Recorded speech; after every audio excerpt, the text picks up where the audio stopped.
The baby's cry sliced through the mansion's silence like a siren. The sound hadn't stopped for 3 hours, echoing down the marble corridors and climbing the mahogany stairs. Loretta Jones wiped the same spot on the floor for the 4th time. She was 24, her hands calloused from work, and a tightening in her chest grew with every passing minute. That cry was stirring something deep inside her. "The poor thing is going to hurt himself crying so much," she muttered, trying to focus on cleaning. Upstairs, Michael lay in his crib. He was a 2-month-old baby, whose face was red and swollen from tears. His lips were dry and his mouth made weak, searching movements. The bottle next to the crib smelled sour. It had spoiled in the afternoon heat. Adrienne Smith, the 28-year-old nanny hired through an expensive agency, had disappeared at 6 p.m. She'd said she was going to the pharmacy for a special formula, but she'd actually gone to the mall to meet friends. For her, this job was just a way to earn a good salary without much effort. Downstairs, Gavin Faraz was locked in his office. At 32, he had dark circles he couldn't hide, even with the best coffee in the world. The video conference with the Japanese investors had been going on for 2 hours, and he was pretending not to hear his son crying. "Mr. Faraz, do you confirm the investment?" a voice on the computer asked.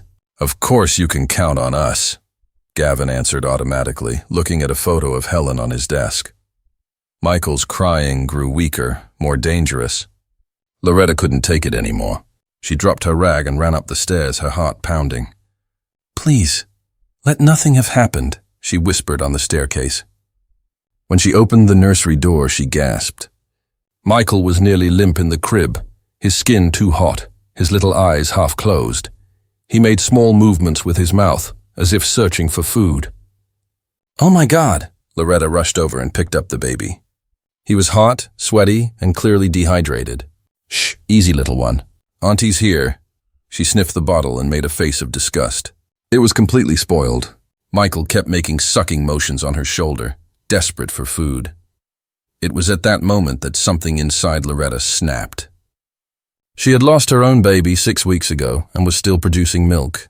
Seeing Michael like this, going through what her son had gone through in his final moments, was unbearable. Without thinking, without calculating the consequences, she sat in the armchair and offered her breast to the starving baby. Michael stopped crying instantly.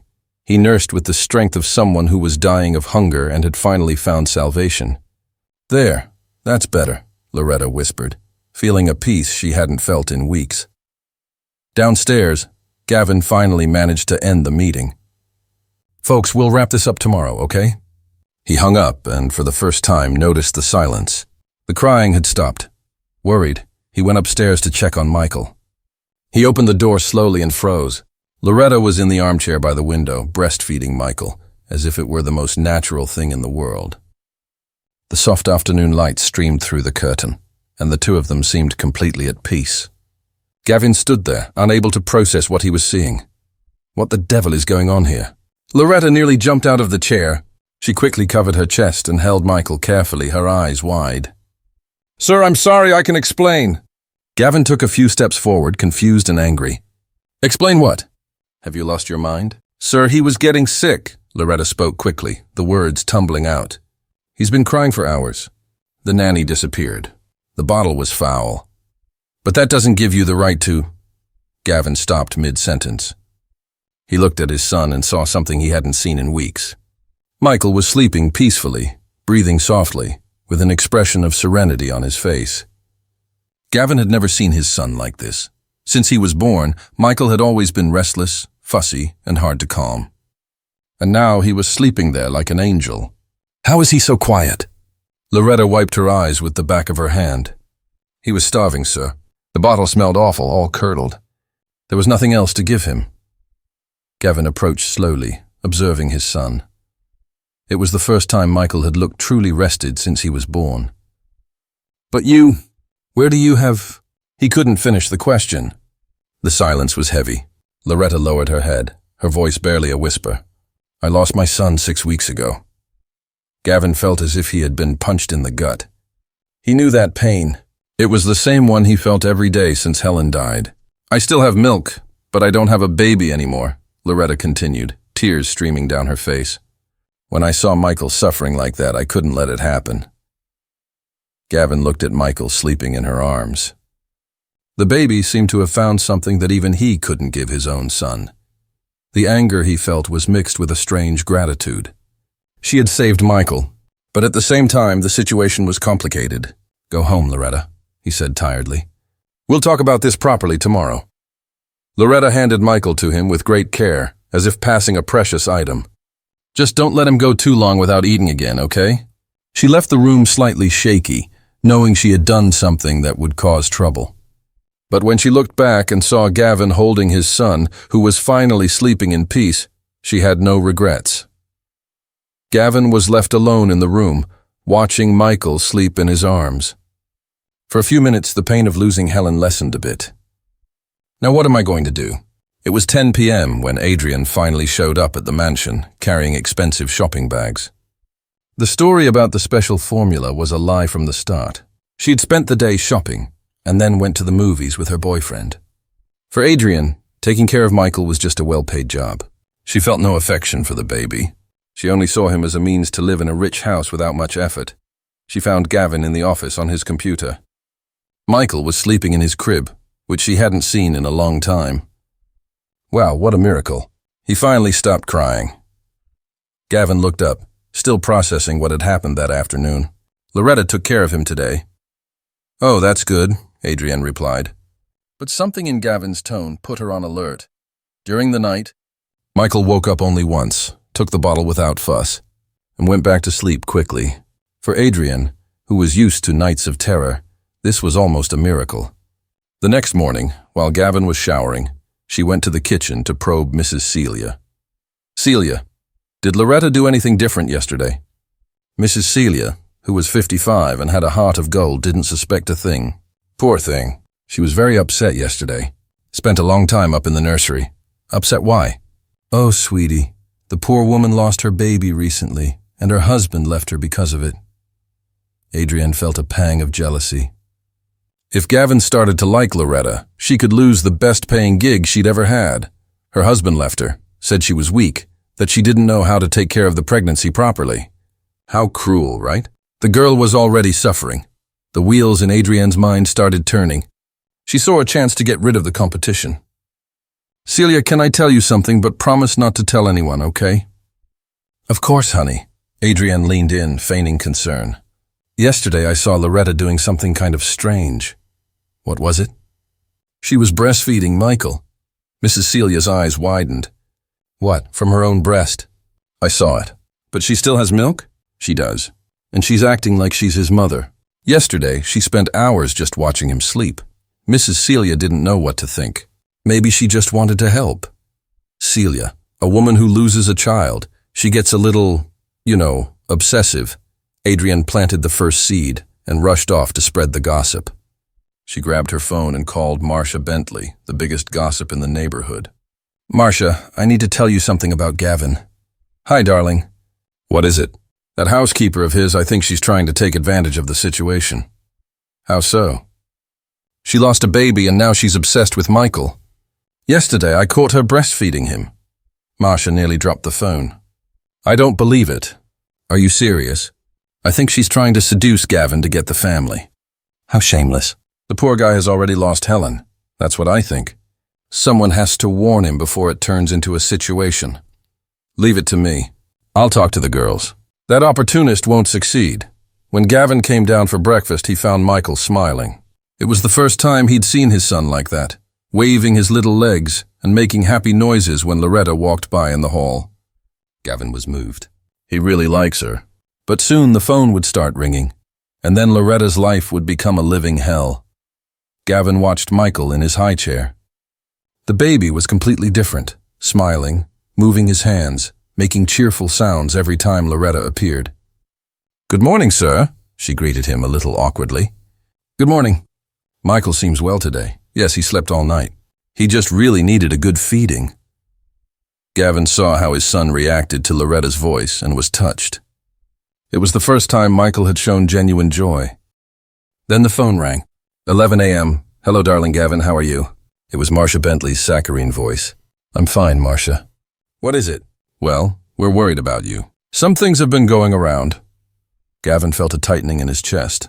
What things? About an employee who is, how can I put it, getting too involved. Marcia, what are you talking about? Gavin, a woman who loses a child can be very unstable. She can develop an obsession with other children. Gavin looked at Loretta in the hallway and felt a stab of doubt. Obsession?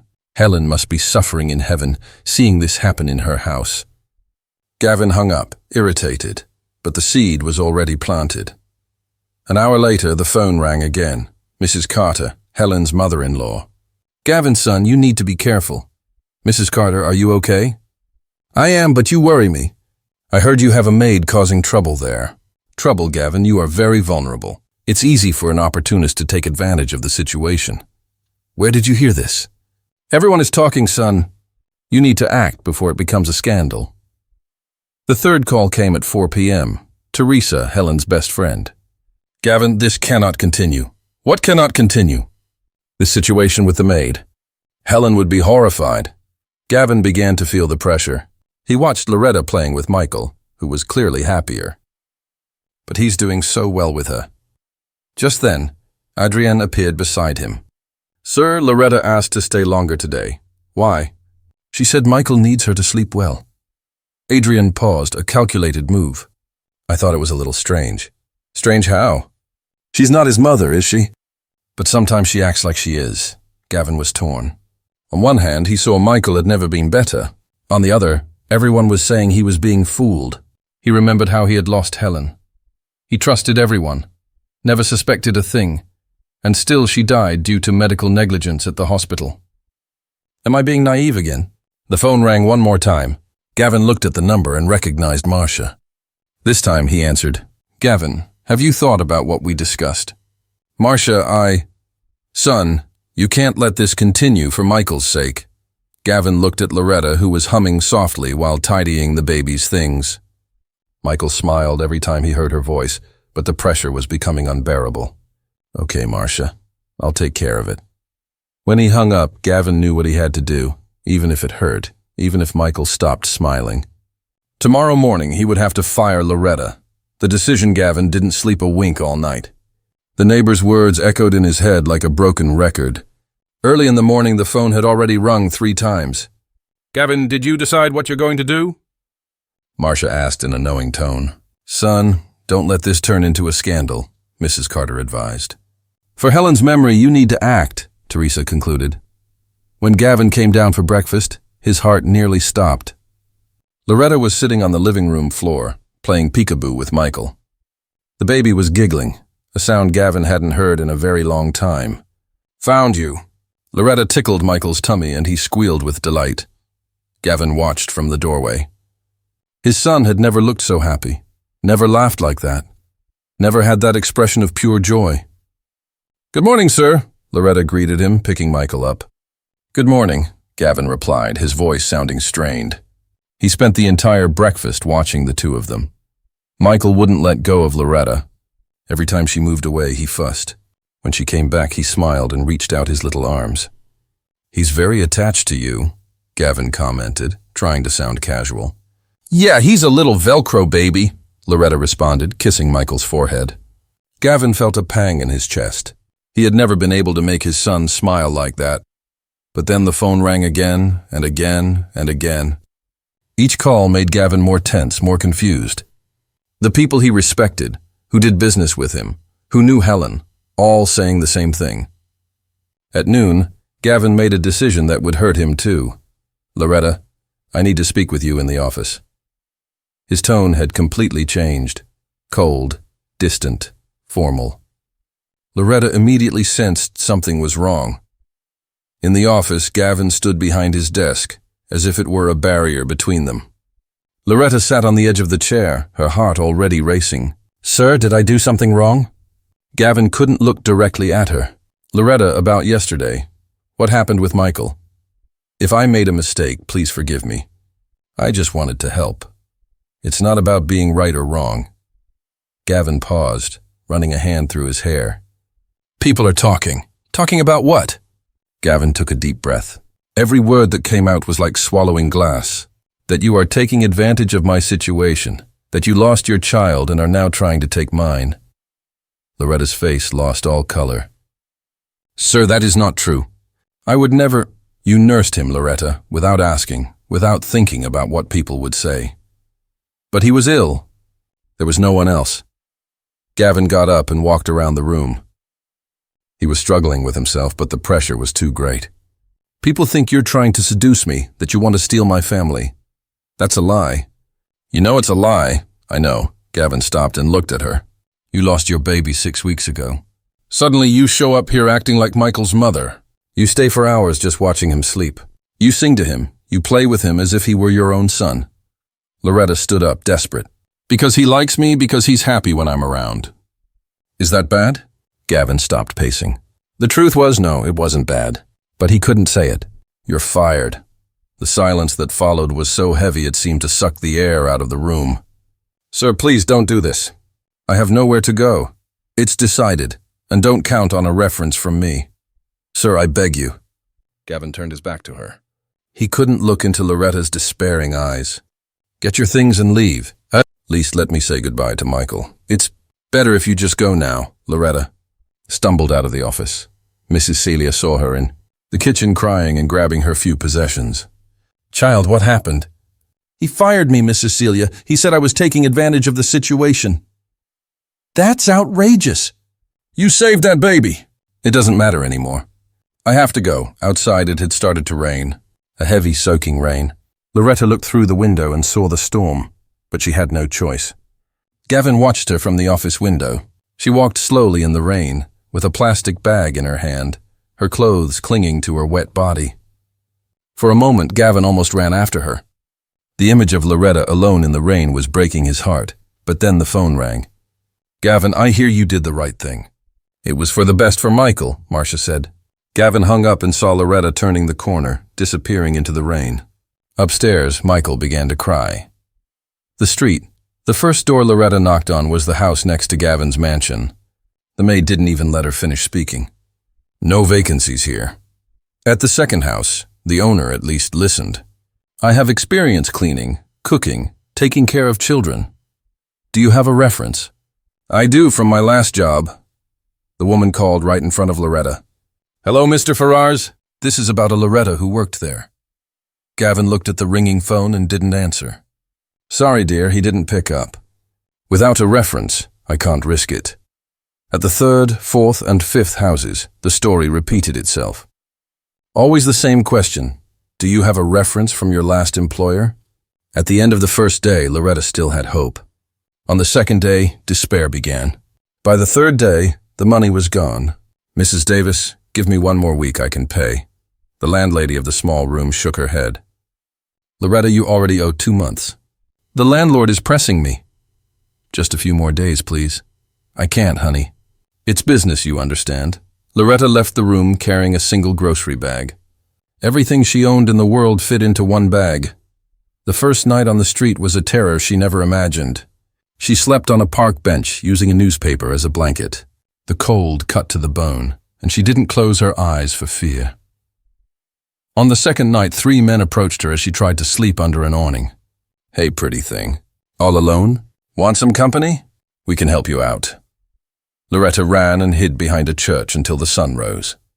It was on the third night that she met Old Man John, a 60-year-old man with white hair who had been on the streets for 10 years. "First time out here, huh? How did you know?" "Experience. You still have the look of someone from a house." Old Man John pointed to an overpass. "Come on, stay with us, it's safer."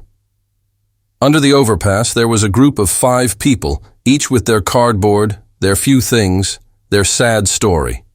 "Folks, this is Loretta. She needs a hand." "Welcome to the group," said Ms. Rose, an older woman who lost her home when her son became addicted and sold everything. Old Man John taught Loretta the rules of survival. Where to get food, where the security guards didn't bother them, how to protect herself. "The important thing is not to lose your dignity, daughter. We're on the street, but we're still people." But as the days passed, Loretta began to change. Her clothes became dirty, torn, her hair tangled. She lost weight quickly as finding food was a daily struggle. The worst was that her body was still producing milk. Every morning she woke up with sore, swollen breasts, a reminder that she had food for a baby who was no longer with her. "Michael, is he okay? Is he eating properly?" During the day, while collecting cans to sell, Loretta kept thinking about the baby. If he was still smiling, if he was playing, if he was looking for her. "My little one, Mommy hasn't forgotten you." After 2 weeks on the street, when Loretta looked at herself in a store window, she didn't recognize the person she saw in the reflection. Thin, dirty, with deep, dark circles. Some days she talked to herself, recalling the games with Michael. The dignity old man John spoke of was becoming harder and harder to maintain. The mansion turned into a battleground. Michael started crying non-stop from the moment Loretta left the house. The first night without her, Gavin didn't sleep a minute. Michael cried almost all night, only stopping at dawn from pure exhaustion. "What is it, son? Daddy's here." Gavin tried to soothe him, but Michael rejected his arms. The baby refused the bottle, wouldn't accept toys, and was constantly fussy. When he finally fell asleep, he woke up minutes later, crying. Adrian pretended to try and help. "It must be a phase, sir. Babies are like that." But Gavin saw she wasn't worried at all. In fact, she seemed relieved.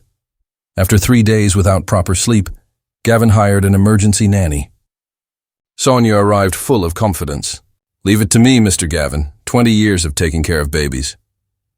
2 hours later, she was exhausted.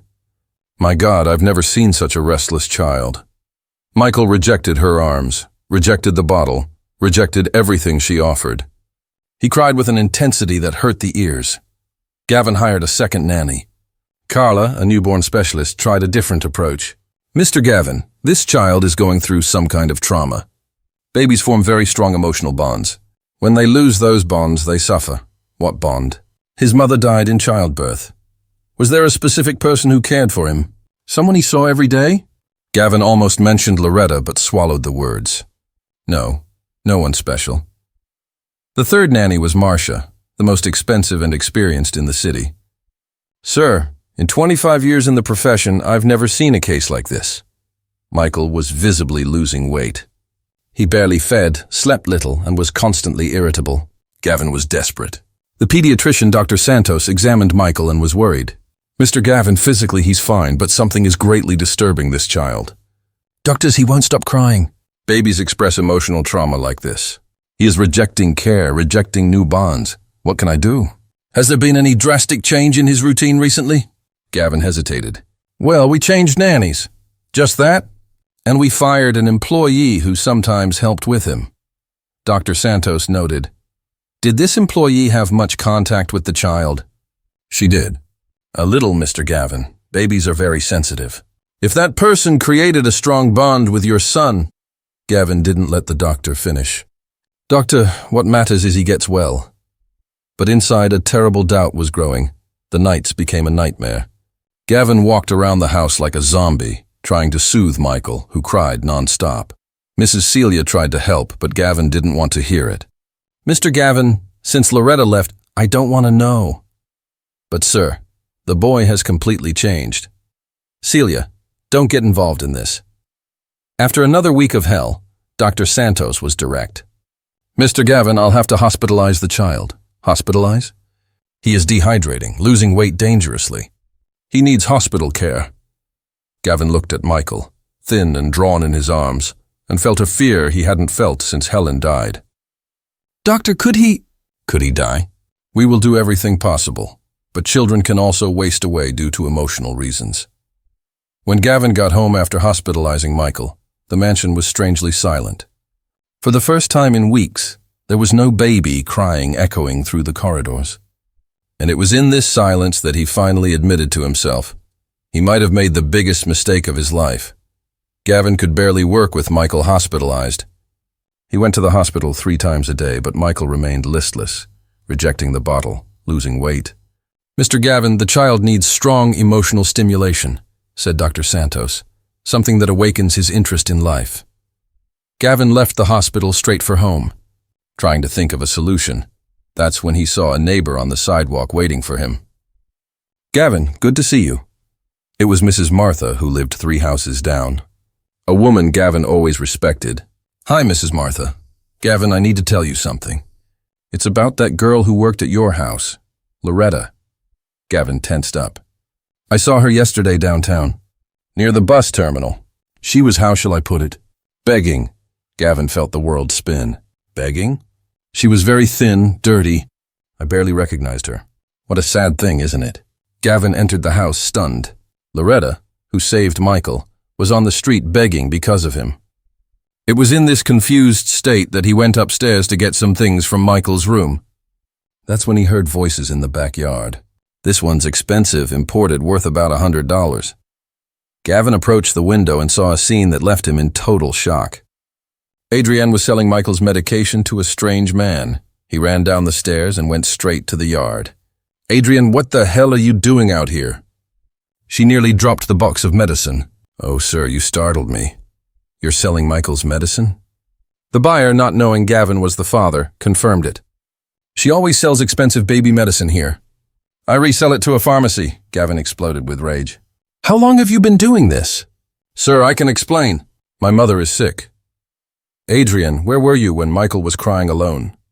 I was taking care of him. Liar. You disappeared and left him alone.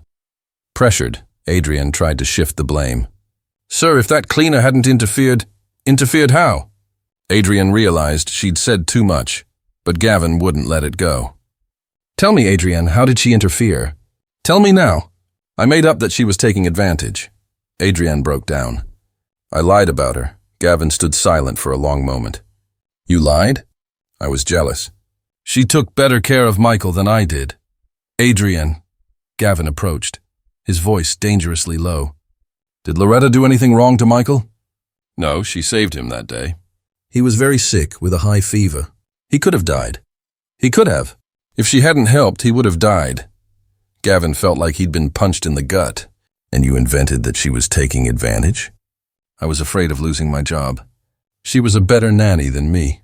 Get out of my house, Adrienne. Get out of my house right now. Gavin was left alone in the yard after throwing out Adrienne. The truth about her lie weighed on his chest like a giant stone. She lost her own son and still saved mine, he thought, looking at his own hands. And I threw her out on the street like trash. He went inside and called Mrs. Celia. Celia, do you know where Loretta might be? Mr. Gavin? I tried all the contacts she had. No one knows anything. She doesn't have anyone, sir. Her parents died. No siblings. The ex-husband, that scumbag, he was the one who threw her out. Gavin hung up and felt the weight of the situation. Loretta was lost in the city, with no one to help. At the hospital, Dr. Santos was increasingly worried about Michael. Mr. Gavin, the child isn't responding to any treatment.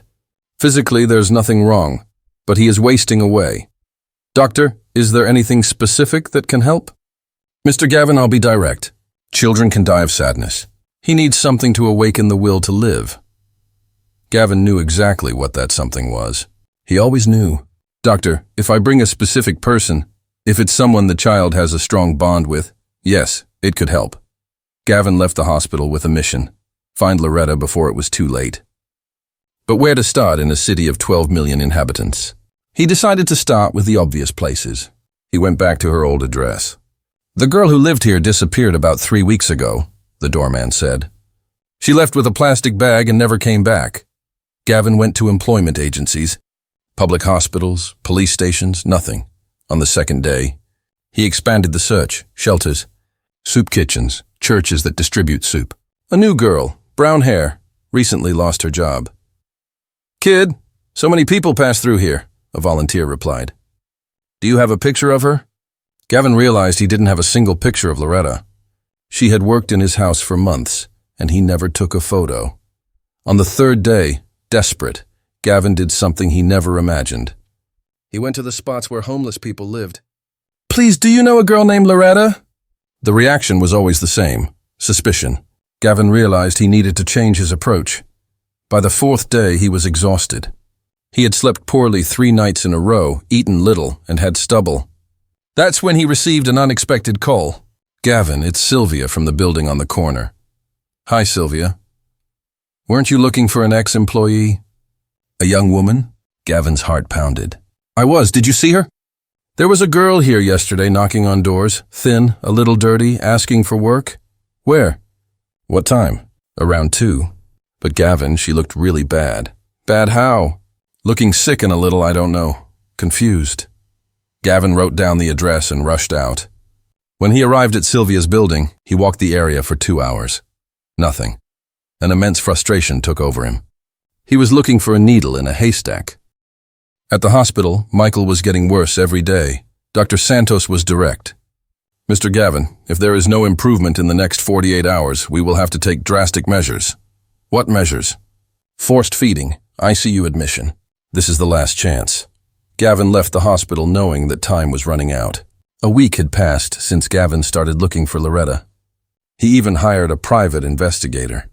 The private investigator explained, Mr. Gavin, looking for a homeless person is very difficult. They move a lot, constantly changing locations. But is there anything we can do? I'll circulate her photo at shelters, clinics, and churches. If someone sees her, they'll call me. Gavin gave him an old photo of Loretta he found in the mansion's camera system. Meanwhile, Michael was wasting away in the hospital. In 1 week, he lost more weight and barely reacted to stimuli. Gavin divided his time between hospital visits and searching the streets. He was becoming a thin ghost, with dark circles under his eyes, obsessed with the search. Mrs. Celia called him, worried. Mr. Gavin, you need to eat something, get some rest. I can't stop, Celia. Michael is dying. Sir, what if Loretta doesn't want to come back after everything she's been through? Gavin stopped to think about this for the first time. What if Loretta hates him? What if she doesn't want anything to do with Michael anymore? She will, he answered, trying to convince himself. She loves that boy. On the 8th day of the search, Gavin received a call from the detective. Mr. Gavin, I have a lead. A social worker downtown recognized the photo. Where did she see her? At a clinic in the central area. A young woman with severe flu symptoms. When? 3 days ago. But, sir, the description didn't match perfectly. The young woman looked very different from the photo. Gavin rushed to the clinic. Doctor, did you treat a young woman named Loretta in the last few days? The doctor checked the records. We had a patient without documents, symptoms of early pneumonia. How was she? Very debilitated, severe malnutrition. We managed to give her antibiotics and guidance, but she left. Where to? We don't know. She said she had nowhere to stay. Gavin left the clinic with a concrete clue, but also with more worry. Loretta was sick. He spent the next 2 days combing the downtown area, asking at pharmacies, bakeries, anywhere she might have passed. On the 10th day, when Gavin was losing hope, he received a call that changed everything. Hello, are you the Gavin who's looking for Loretta? I am. Who is this? John from the street people. I heard you were looking for her. Gavin's heart pounded. You know where she is? Maybe. But first I want to know why you're looking for her. Because I made the biggest mistake of my life and I need to fix it. What mistake? Gavin took a deep breath. I believed a lie and threw her out on the street. Now the baby she saved is dying in the hospital. Silence on the other end of the line. John, are you there? I am, kid. You really did a bad thing. I know. That's why I need to find her. She's doing badly, very badly. Where? Radio Lesti overpass. But if you hurt her again, I won't. I promise. Gavin jotted down the address and rushed out. Under the Radio Leste overpass, Gavin found a group of people living beneath the concrete structure. Tarp tents, old mattresses, a makeshift fire. John, an elderly man with white hair, approached. You're Gavin? I am. Where is she? John pointed to a tent in the corner. But she's had a high fever for 2 days. Gavin approached the tent and found Loretta lying on an old mattress covered with dirty blankets. She was unrecognizable. Her hair was tangled, her face was flushed with fever, and she had lost so much weight she looked like another person. Loretta. She slowly opened her eyes, unfocused. It took her a moment to recognize Gavin. Gavin, you're here. Her voice was a hoarse whisper. I came for you. Michael needs you. Michael. Her eyes filled with tears. How is he? Bad, very bad. He's been hospitalized for 2 weeks. Loretta tried to sit up but didn't have the strength. Is he sick? He is. The doctors say it's depression. He won't eat, he won't sleep, he just cries. Why are you telling me this? Gavin knelt beside the mattress. Because I found out Adrienne lied about everything. Lied? She invented that you were taking advantage of the situation because she was jealous. Loretta closed her eyes. And you believed her? I did, and I almost killed my son because of it. Gavin. Loretta tried to speak but began to cough violently. John approached. Kid, she has pneumonia. She needs to go to the hospital. Loretta, we're going to the hospital. You and Michael need care. No. Loretta shook her head weakly. I can't go through this again. Please, Michael could die if you don't help. And you'll throw me out again when society complains? Gavin looked into her eyes. Never again. I promise. Promises. Loretta coughed again. You've made promises before, Gavin. Loretta, if you don't come with me, you could die here. And Michael could die in the hospital, John intervened. Girl, you need treatment. You can't stay like this. Loretta was too weak to resist. Fine, but only for Michael. Gavin carefully carried her to the car. In the back seat, Loretta whispered, Gavin, I'm not coming back for you, only for the boy. I know. And that's all that matters. On the way to the hospital, Gavin called Dr. Santos. Doctor, I'm arriving with the person who can help Michael. But she's sick. Bring her straight to the emergency room. At the hospital, a medical team examined Loretta immediately. Bacterial pneumonia, severe malnutrition, dehydration, Dr. Santos diagnosed. We'll admit her for treatment. Doctor, can she see Michael? Only after we control the infection. We can't expose the child. Loretta was hospitalized for 3 days, receiving antibiotics and IV fluids. Gavin split his time between her room and Michael's. On the 3rd day, when Loretta's fever broke, Dr. Santos authorized a meeting, but only for 15 minutes. Both were still weak. Gavin wheeled Loretta to Michael's room. When she saw the thin, pale baby in the hospital bed, she cried, My God, what happened to him? Michael was sleeping, but when he heard Loretta's voice, he slowly opened his little eyes. For a moment he was confused, then he recognized her. For the first time in weeks, Michael managed a weak smile. Hi, my love, Loretta whispered, reaching out to touch his little hand. Michael made a soft sound, the first happy sound in a long time. Can I try to give him the bottle? Loretta asked. Dr. Santos hesitated. You can try, but be careful. Loretta took Michael from the bed into her lap in the wheelchair. He was lighter than she remembered, more fragile. When she offered him the bottle, he looked up at her before accepting. Slowly, my boy, no rush. Michael nursed little by little, stopping to look at Loretta's face as if checking she was real. Gavin watched from the door, emotional. He was waiting for you. He's so thin, Loretta replied, worried. Dr. Santos took notes. I'll release you both tomorrow, if things continue this way. When the doctor left, Gavin approached. Loretta, I know I don't deserve it, but I need to ask for your forgiveness. Gavin, not now. But I need to say it. You saved my son twice. I did it for Michael, not for you. I know. But I want you to know I've learned my lesson. Loretta didn't answer, continuing to hum softly to Michael.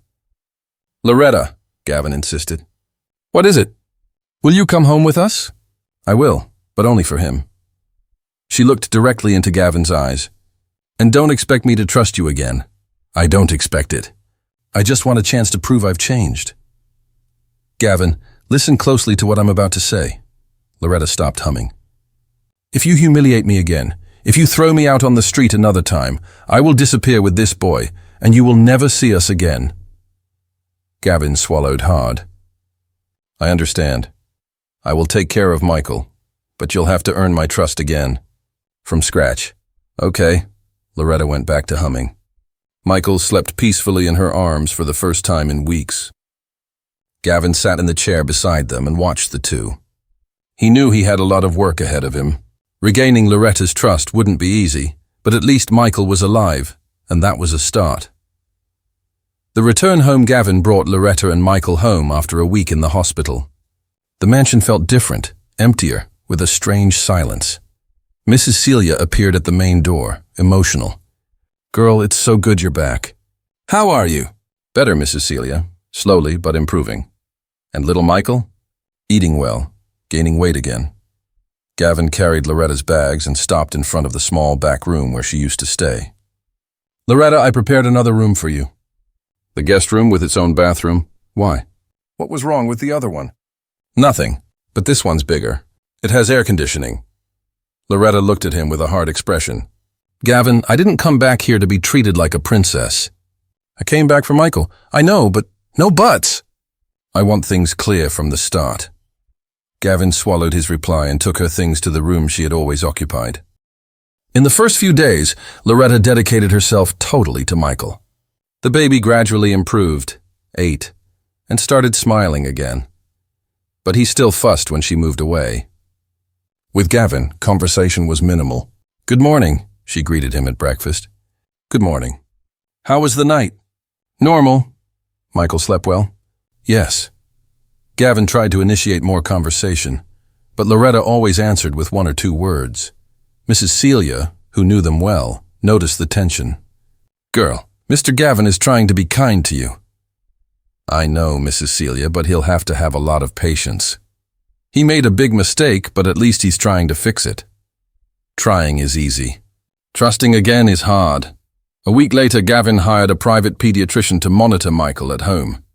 Gavin, you don't need this, Loretta complained. The public clinic doctor was taking good care of him. But with a private doctor, it's more convenient. Convenient for whom? The public clinic is where they saved me when you threw me out on the street. Gavin was left speechless. He knew he deserved the jab. It was then that the first calls from the neighbors started coming in. Gavin, it's Marcia. I heard that woman is back at your house. She is, Marcia. But son, do you think that's prudent after everything that happened? Marcia, I discovered she never did anything wrong. Adrienne lied about everything. Loretta only saved my son. Silence on the other end of the line. Well, if you're sure. Gavin realized he would face a lot of judgment, but this time he wouldn't cave to the pressure. The conversation that night. As Loretta was putting Michael to sleep, she caught Gavin watching from the doorway. What is it? Nothing, just, he looks so peaceful with you. Gavin, we need to talk. About what? About what you expect to happen here. Gavin sat in the room's armchair. What do you mean? You brought me back because you found out Adrienne lied. So what? What do you want from me? I want you to take care of Michael. That's it? Yeah, I guess so. Loretta stared at him. Gavin, I'm not a toy you pick up and drop when you want. If you change your mind again if someone else starts speaking badly about me, I won't change my mind. How can I be sure of that? Gavin didn't know what to say. How could he promise anything after having broken her trust? You can't be sure, he admitted. You can only hope I've learned from my mistake. Yeah, and hope I don't have to go through this again. The conversation ended there. But the message was clear. The neighborhood confrontation. 2 weeks later, the news of Loretta's return had spread throughout the exclusive neighborhood. Reactions were mixed. On Wednesday, Gavin received a visit he expected. 3 neighbors showed up at the door. Marcia, Teresa, and Mrs. Carter. Gavin, we came to talk to you, Marcia announced. I imagine about what. They entered and settled in the living room, all looking stern. Gavin, we've been your friends for years, Teresa began. And as friends, we're worried. Worried about what, Teresa? About this situation. You brought that woman back. That woman's name is Loretta, and she came back because my son needs her. Mrs. Carter interjected. Gavin, don't you think you might be confusing gratitude with other things? What other things? Well, you're a recent widower. She's young. Gavin felt his blood pressure rise. Do you think I brought Loretta back out of romantic interest? It wouldn't be strange, Marcia said. A lonely man, a pretty woman taking care of the house. Listen closely. Gavin stood up. Loretta came back because I discovered that you all made me believe a lie about her. The 3 exchanged uncomfortable glances. What lie? Teresa asked. Adrienne made it all up. Loretta never took advantage of anything. She saved my son. Gavin, Marcia tried to argue. Even if she is innocent, people will talk. Let them talk. I learned that your opinions almost killed my son. At that moment, Loretta came down the stairs with Michael in her arms. The neighbors fell silent, watching. Michael was visibly healthier than before, cheeks rosy, smiling, kicking his little legs in her lap. Excuse me.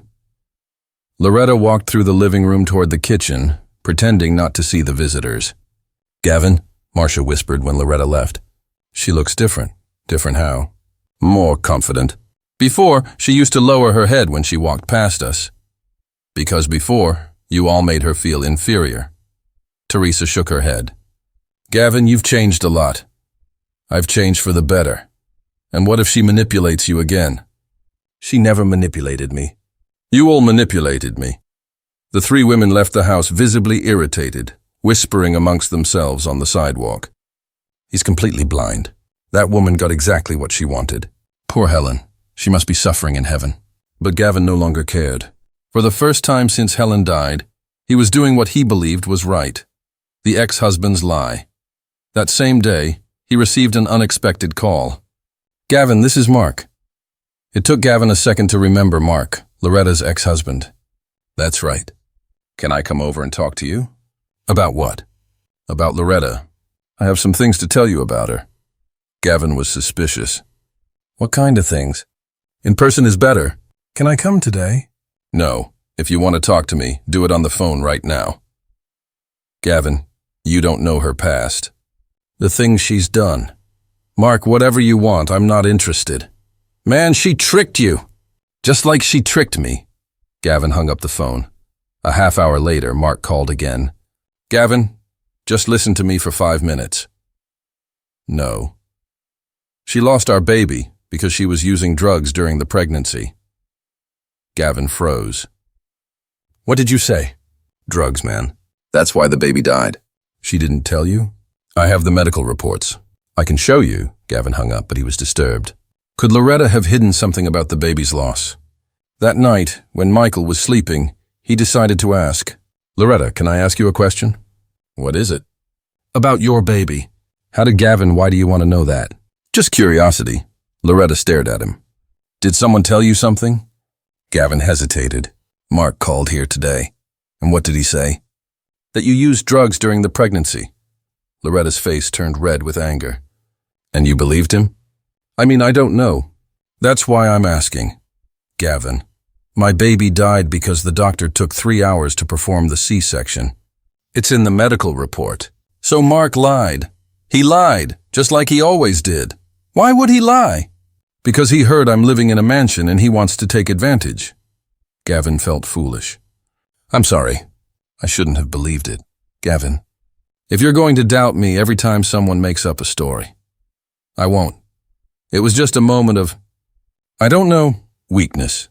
Yeah, weakness. Loretta shook her head in disappointment. Gavin, you need to decide. Either you trust me or you don't. You can't be in the middle. I trust you. Then stop listening to gossip, Gavin promised. But Loretta sensed he still had doubts. Trust would take longer to return than she had imagined. The public apology. 2 weeks after the incident with Mark, Gavin made a decision. He couldn't handle the gossip, the judgmental looks, or the insinuations anymore. He sat at his computer and wrote a long post on Facebook. I want to tell a story about how prejudice almost killed my son. 3 months ago, I fired my employee, Loretta Jones, because I believed lies about her. Loretta had lost her own baby in childbirth and was still producing breast milk. When my son Michael was sick and alone, she nursed him, saving his life. Some people told me she was taking advantage of the situation. I believed those people without questioning. I cruelly fired Loretta without a reference, knowing she had no family or money. Loretta spent weeks living on the streets. She became ill and almost died of pneumonia. Meanwhile, my son was wasting away in the hospital, rejecting food and dangerously losing weight. I later discovered that the nanny, Adrienne Smith, had invented everything out of jealousy and was neglecting Michael while selling his medication. I raced to find Loretta and found her sick under an overpass. At the hospital, as soon as she held Michael, he started smiling again. Loretta Jones is a hero. She lost her own child and saved mine. I almost killed my baby by listening to gossip. If you know Loretta, treat her with the respect she deserves. Gavin published the post at 9 a.m. In 2 hours, it had 500 shares. In 6 hours, it surpassed 5,000. The comments exploded. What an amazing woman. That's a mother's love. Gavin, you made a huge mistake, but at least you admitted it and fixed it. That Adrienne should be prosecuted. I want to meet this Loretta to give her a hug. But negative comments also appeared. Gavin is being manipulated again. Rich men always fall for smart women. This story is too well told. I'm suspicious. A local TV channel called Gavin. Mr. Gavin, would you agree to an interview about this story? Only if Loretta agrees to participate. Gavin talked to Loretta. Do you want to speak on TV? Tell your side? Why? To show who you really are, to clear your name. Loretta thought for a moment. Gavin, I don't need to prove anything to anyone. I know, but it might help others in a similar situation. Fine, but I speak for myself, not for you. In the interview, Loretta was simple and direct. I just did what anyone would do.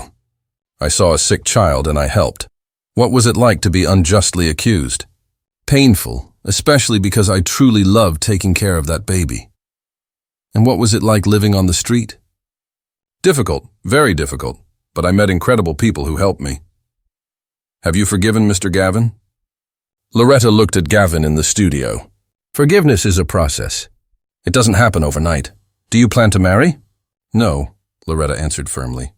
Gavin and I don't have that kind of relationship. Gavin looked slightly embarrassed by her direct answer. The program had a huge impact on social media. Loretta received dozens of job offers, interview invitations, even book proposals, but she refused everything. My place is taking care of Michael. Adrienne watched the show from home and became desperate. She tried to defend herself on Facebook. I was protecting the family. I thought she was dangerous. But the comments were devastating. You almost killed a baby, liar. I hope you never get work again. Adrienne deleted her social media profile. No family in the exclusive neighborhood hired her again. She only found work as a day laborer in simple homes. The gossiping neighbors were also shunned. Marcia became a joke on the condo's WhatsApp group, the prejudiced neighbor who almost killed a baby. But not all the neighborhood changed its mind. Some people still believed Gavin was being tricked. That woman is too smart. She got exactly what she wanted. Poor Gavin. First he lost his wife. Now he's going to lose his fortune. Gavin realized there would always be people against him, but he no longer cared. 6 months after the TV interview, life in the mansion had found a different rhythm. Michael, now a year and 2 months old, was a completely different baby. Healthy, smart, and affectionate. He called Loretta Mommy and Gavin Daddy, without confusion. Gavin changed his routine, arriving home earlier from work, helping to bathe Michael, and reading stories before bed. Loretta, let me put him to sleep today. You know how to tell a story? I'm learning. Loretta gradually ceded space. She saw that Gavin genuinely wanted to be a present father, but the relationship between them was still complicated. A family on paper, Gavin. I need to talk to you. What is it? I want to officially adopt Michael. Gavin was surprised. Adopt? Yes, I want to be his mother legally. Loretta, you already are his mother. Everyone sees that, but not on paper. If something happens to you, if you change your mind again, I could lose him. Gavin understood her insecurity. Okay, we'll see how to do it. The adoption process was more complicated than they expected. The social worker asked several questions. What exactly is the relationship between the two of you? She takes care of my son, Gavin answered. Are you dating, married? No, Loretta was emphatic. We are partners in raising Michael. And if Mr. Gavin marries someone else? Loretta will still be Michael's mother, Gavin replied without hesitation. The social worker noted everything, but seemed confused by the situation. After 3 months of paperwork and visits, the adoption was approved. At the hearing, the judge asked, Ms. Loretta, are you sure you want this responsibility? I am, doctor. This boy is my life. And you, Mr. Gavin, do you agree to split custody? I do. Loretta is the mother Michael always needed. When they left the courthouse with the papers, Loretta wept with emotion. Now you are truly my son, Michael, on paper and in my heart. Gavin was also moved. Now you are officially family. We three are family, Loretta corrected, including Gavin for the first time, the imperfect piece. 3 months later, on a Sunday morning, Gavin woke up to noise in the next room. Mommy, ball, he heard Michael say. Gavin went there and found Loretta on the floor, playing with Michael, who now walked and spoke several words. Daddy! Michael saw Gavin and ran to him. Hi, champ. Gavin picked up his son. Michael gave him a little kiss and ran back to Loretta. Mommy, Daddy is here! Daddy and Mommy are here. Gavin sat on the floor with them. It's good to wake up like this. It is, Loretta agreed, but still maintained a certain distance. Loretta, are you happy here truly? Loretta looked at Michael playing between them. I'm happy with him, very happy. And with me? How do you feel about me? Loretta took a moment to answer. Gavin, you've become a better person, more present, more human. Does that mean you've forgiven me? It means I'm trying. Forgiving isn't easy. And do you think one day we could be, I don't know, more than partners in raising Michael? Loretta stopped playing and looked at him. Gavin, let's take it slow, okay? We already have a good family the way it is. Okay, slowly. Michael threw himself into Loretta's lap. Mommy, hungry. Shall we have breakfast? Let's. Gavin stood up and held out his hand to help Loretta. For the first time in a long time, she accepted his hand. In the kitchen, as they prepared breakfast together, they looked like a normal family, not perfect, not without scars, but real. Gavin, what is it? Thank you for letting me be his mother. Thank you for teaching me how to be a father. Michael banged his spoon on his high chair. Daddy, Mommy, my family! Loretta smiled. Our crazy family, Gavin laughed. Crazy family, but family. Outside, Adrienne passed by on the bus, heading to her day job. She looked at the mansion and saw the scene in the kitchen through the window. Gavin, Loretta, and Michael having breakfast together. She shook her head and continued her journey. She had lost everything because of jealousy and a lie. Mark tried to call Gavin a few more times, always with new stories about Loretta. Gavin never answered again. The gossiping neighbors learned not to interfere in other people's lives, at least not so openly.